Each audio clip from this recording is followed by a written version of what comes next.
Ассаламу алейкум ва рахматуллахи ва баракатух. Дай Аллах нам получить шафаат пророка, саллаллаху алейхи вассалям, на том свете. Ведь мы знаем, самым большим шафаатом это будет шафаат пророка Мухаммада, саллаллаху алейхи вассалям. Когда все пророки, когда к ним придут их умматы, и они все соберутся под знаменем пророка Мухаммада, саллаллаху алейхи вассалям, и будут просить его делать шафаат за все человечество. И дай Аллах нам тоже оказаться в числе тех людей, которым достанется его шафаат.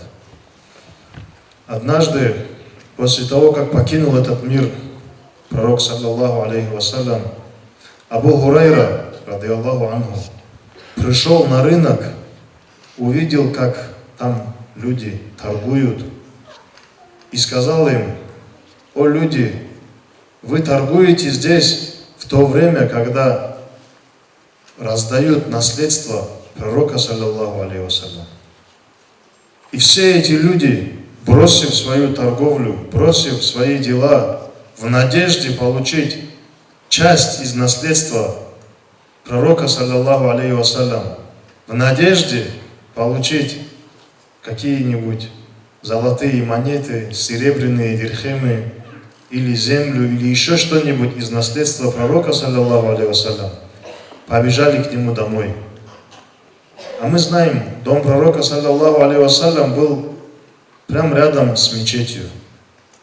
И когда они пришли, увидели, что там ничего не раздает никто, вернулись обратно, удивленные, что Абу Хурайра, наиближайший сподвижник пророка, саллаллаху алейхи вассалям, передатчик большинства хадисов пророка, саллаллаху алейхи вассалям, который никогда не лжет, удивились, что не обнаружили правды в его словах, вернувшись, говорят: «О, Абу Хурайра, неужели ты соврал?» Он сказал им: «А что вы там увидели?» Мы увидели людей, которые совершали намаз, увидели людей, которые читали Коран, обучались ему и обучали других, обсуждали дозволенное и запретное, то есть халал и харам. Только это увидели. И тогда Абу Хурайра сказал: «Вайхакум, горе вам, ведь это и есть истинное наследство пророка, саллаллаху алейхи вассалям». То есть религия, Коран, молитвы — это и есть наследство посланника Аллаха, саллаллаху алейхи вассалям.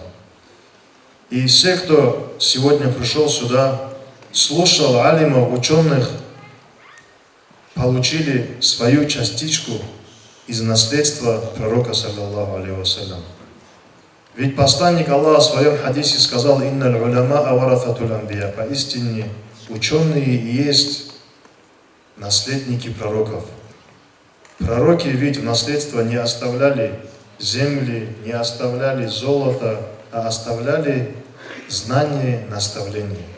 Для этого ученые-богословы из далеких краев приехали к нам, чтобы поделиться с нами частью наследства пророка, саллаллаху алейхи вассалям, за что мы их благодарим.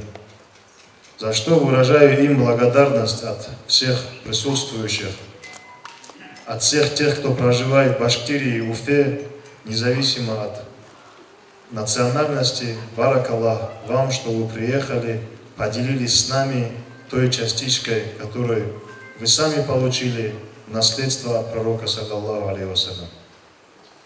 Хочу поблагодарить всех тех, кто пришел сюда, и, конечно, и поздравить вас с тем, что вы получили вот из частички наследства пророка, саллаллаху алейхи вассалям. Наших братьев, земляков, которые помогли нам в совершении данного мероприятия. Муфтиев, хазратов, которые пришли к нам. Очень многие сегодня пришли. Особенно тех, кто приехал сдалека, уже из республики Башкирии. Вас хочу поблагодарить. Иншаллах, не просто так, не напрасно пройдет то, что мы сюда пришли, и да воздаст Всевышний Аллах нам всем многократно за это.